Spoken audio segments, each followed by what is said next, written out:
POJK ini tidak untuk konsumen-konsumen yang nakal, tapi ini menimbulkan adanya kesetimbangan baru gitu ya. Sekarang kan juga banyak berita kan, Gen Z senang hutang tapi nggak mau bayar kan itu. Itu kan nggak bagus. Nanti kelamaan perilaku konsumtif yang tidak mikir, tadi dikatakan juga bahwa harus dicek bahwa jangan sampai, ini contoh ya, saya nyebut produk tapi biar gampang. Jadi kalau misalnya Mentari, sebenarnya saya PUJK, Mentari itu dari Yo, assalamualaikum warahmatullahi wabarakatuh. Selamat sore menjelang malam buat teman-teman semua yang sudah ada di YouTube Solusi Hutang MB. Ya, kali ini panas-panasan ini. Kenapa saya bilangin panas-panasan? Panas nggak sih kuping Anda kalau OJK bilangin sekarang lagi tren Gen Z senang hutang tapi tak mau bayar? Gimana? Panas nggak kuping Anda? Tapi kalau dibilanginnya ada tanda kutipnya, kita nggak ada masalah. Tapi seakan ini dipukul rata. Gen Z senang hutang tapi nggak mau bayar. Ya, ini kepinjol ini. Pinjol, pay letter, dan lain sebagainya. Saya mau jelaskan sama Anda dan sekalian saya mau jawab buat OJK juga. Mudah-mudahan ini menjadi gambaran keseimbangan juga buat OJK supaya jangan terlalu meruncing terhadap masyarakat atau para debetur. Kasihlah pengecualiannya, kasihlah tidak semuanya gitu loh ya. Tapi sebelumnya seperti biasa, buat teman-temanku semuanya jangan lupa disupport juga channel ini, didukung juga channel ini, karena supportan dari Anda menjadikan channel ini luar biasa banget dan bisa berkembang sampai detik ini. Minimal dengan adanya supportan dari Anda, channel ini bisa lebih meluas lagi dan bisa menjangkau Anda-Anda yang di luar sana untuk mendapatkan edukasi dan motivasi. Silahkan.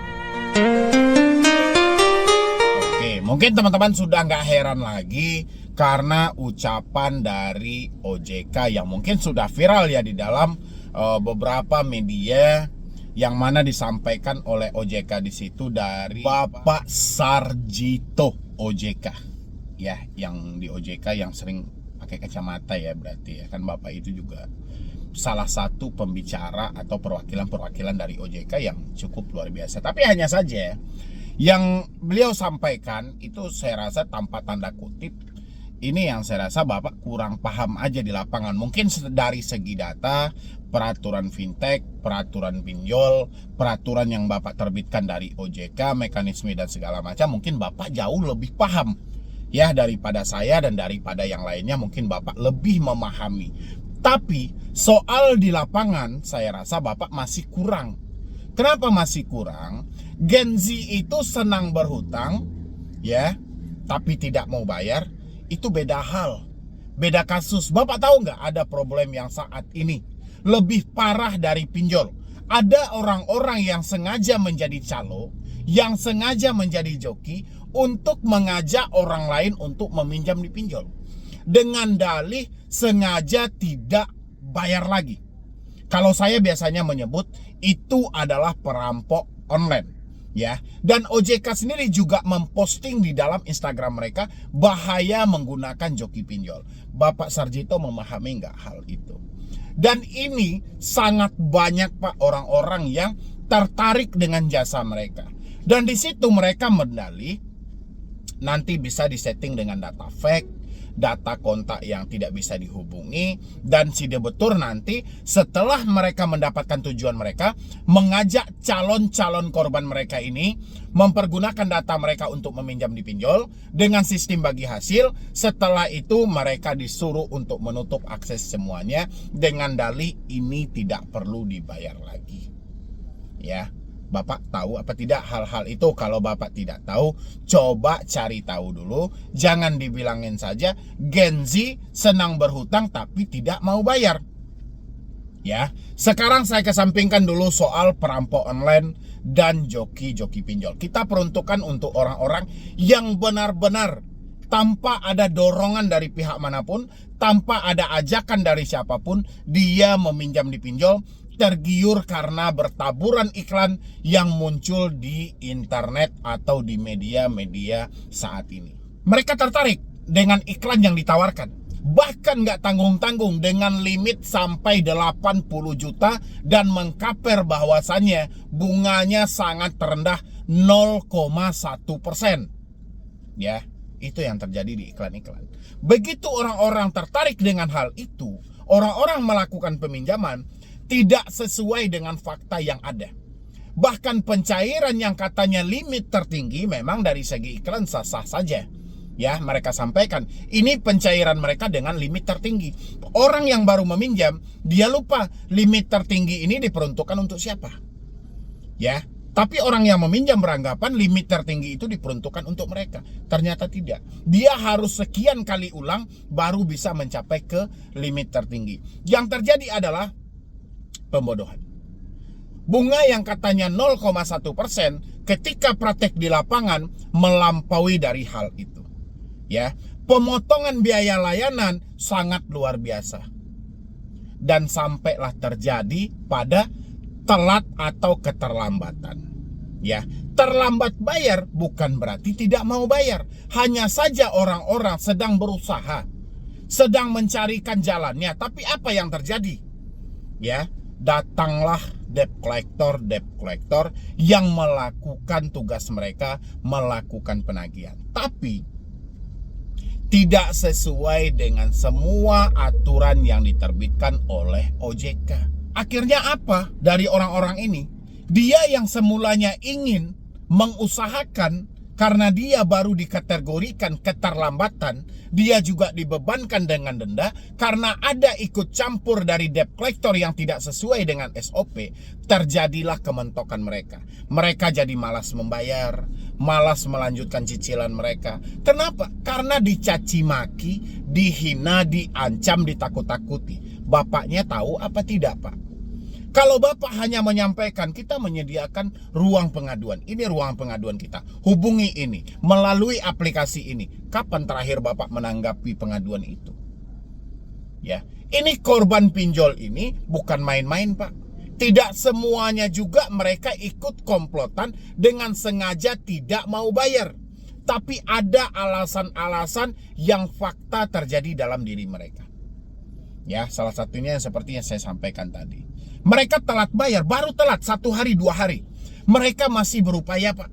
Masih berupaya. Seandainya tidak ada desakan dari debt collector, mungkin mereka telah menyelesaikan. Tapi karena ada desakan dari debt collector yang mana itu juga dilegalkan, diperbolehkan, hanya saja menggunakan ancaman-ancaman yang tidak seharusnya, yang menimbulkan orang-orang jadi malas melakukan pembayaran. Itu kalau kita berkaca ke segi dari orang-orang yang tidak mau membayar, Pak. Karena ucapan debt collector. Jadi tujuan mereka tidak mau bayar itu meminta debt collectornya untuk datang langsung mengambil tagihannya ke rumah. Karena mereka capek dicaci maki. Dan habis itu lagi, banyak juga dari mereka yang tidak melakukan pembayaran itu bukan unsur disengaja. Mereka sedang mengalami desakan kebutuhan. Mereka ada kebutuhan yang sangat darurat banget, tidak bisa enggak. Mereka ketemulah dengan iklan pinjol. Mereka ambil ya alhasil cair. Mereka beranggapan bulan depan ada gaji yang mau diambil. Ternyata gaji itu juga masih ada kebutuhan yang sangat penting. Sehingga mereka datanglah keterlambatan di pinjol. Mereka keterlambatan saja, mereka tidak tinggal diam, Pak. Mereka juga sibuk. Sibuklah gali lubang, tutup lubang. Sibuk pinjam sana, sibuk pinjam sini. Sampai akhirnya tidak ada lagi aplikasi yang mau mencairkan untuk mereka. Terjadilah sebuah kementokan. Mereka tidak tahu lagi harus kayak mana. Kembali lagi bekerja, banyak juga yang sudah di PHK dan resign kembali lagi gara-gara debt collector tadi. Ya, ada juga yang sudah di PHK gara-gara Covid dulu. Tapi hidup mereka tetap berlangsung. Iklan pinjol ada di mana-mana. Ya, nawaitu mereka, niat mereka tetap ingin menyelesaikan ini. Tetap ingin melunasi semua hutang-hutang mereka, tapi apa daya, fakta berkata lain. Duit mereka nggak ada lagi gali lubang tutup lubang pun juga sudah tidak bisa mereka lakukan lagi karena tidak ada yang mencairkan. Ya, di posisi inilah kita butuhkan hadirnya OJK untuk menjembatani hal ini. Bukan hanya sebatas untuk menghakimi. Selama ini tugas OJK sudah sangat baik. OJK tugas mereka bagus banget. Aturan yang mereka bikin bagus banget. Hanya saja kita belum melihat makanan tangan OJK itu ada di lapangan. Ya, ada di lapangan itu adalah dapat menghentikan hinaan, caci maki, intimidasi, penyebaran data dan lain sebagainya belum teratasi oleh OJK sampai detik ini. Ya, jadi kalau Bapak bilangin Gen Z senang berhutang tapi tidak mau bayar, itu hanya sebagian, Pak. Tidak semuanya. Bahkan mereka yang masuk ke saya, sebelum mereka menyatakan ketidakmampuan mereka, sudah berapa juta duit yang mereka habiskan untuk melakukan perpanjangan. Sudah berapa juta duit yang mereka habiskan untuk melakukan pencicilan. Yang terjadi apa? Hutang tidak lunas, ya, duit mereka habis. Itu yang terjadi sampai akhirnya mereka masuk. Dan saya di sini, benar, saya lebih menyarankan orang untuk berhenti bayar pinjol daripada gali lubang tutup lubang. Kenapa? Karena saya tahu semakin mereka gali, hutang ini tidak akan pernah selesai. Hari ini dia terjebak di 2 atau 3 aplikasi, dia menyatakan ketidakmampuan dia. Saya lebih menyampaikan kepada mereka, tahan di posisi itu. Jangan sampai gali lubang tutup lubang. Kapan perlu kalau memang sudah menyatakan tidak mampu, gagal bayarkan aja di 3 aplikasi itu. Daripada gali lubang tutup lubang. Nggak ada jaminan hutang ini akan selesai. Ya, jadi saya minta untuk bapak-bapak yang ada di OJK, supaya ini tidak terlalu meruncing terhadap masyarakat, coba terjun ke lapangan. Percuma Anda ada perwakilan OJK di daerah masing-masing. Ya, coba Anda kasih tembusan ke OJK-OJK yang ada di daerah untuk mencari praktek fakta yang terjadi di lapangan itu seperti apa. Jangan hanya membaca data yang disampaikan oleh pinjol dan data yang Anda lihat saja. Data bisa disetting, tapi fakta sesuai apa yang dilihat dan apa yang ditemukan. Mungkin dari saya, pesan saya cuma itu aja untuk bapak-bapak yang ada atau petinggi-petinggi yang ada di otoritas jasa keuangan yang berwenang mengatur segi pinjol dan fintech yang ada di Indonesia. Coba Anda cari fakta yang terjadi di lapangan. Jangan hanya berbicara soal data-data yang ada sama Anda saja. Data itu bisa aja keliru dan data itu bisa aja diedit dan dirombak oleh oknum-oknum yang tidak bertanggung jawab. Saat ini saya pengen, karena Anda sudah diberikan sebagai penyidik terbaik oleh Baris Krim Polri, saya rasa untuk menyelidiki kasus-kasus yang seperti ini itu nggak sulit karena Anda mempunyai akses semuanya dan coba lakukan ke lapangan. Ya, bahkan kalau sulit ke daerah-daerah di luar Pulau Jawa, coba lakukan yang di Jabotabek saja. Ya, silahkan temukan nanti dan Anda posting sendiri berapa yang benar-benar dan berapa yang tidak benar. Temukan di sana apa alasan mereka sehingga mereka berhenti bayar pinjol. Bukan salah kami kreator. Ya, kami tidak pernah melarang mereka untuk membayar pinjol. Kami hanya melarang mereka jangan sampai gali lubang tutup lubang. Lebih baik gagal bayar, itu memang benar. Lebih baik gagal bayar daripada gali lubang tutup lubang. Karena kita tahu dampak dari gali lubang tutup lubang ini bisa berakibat fatal.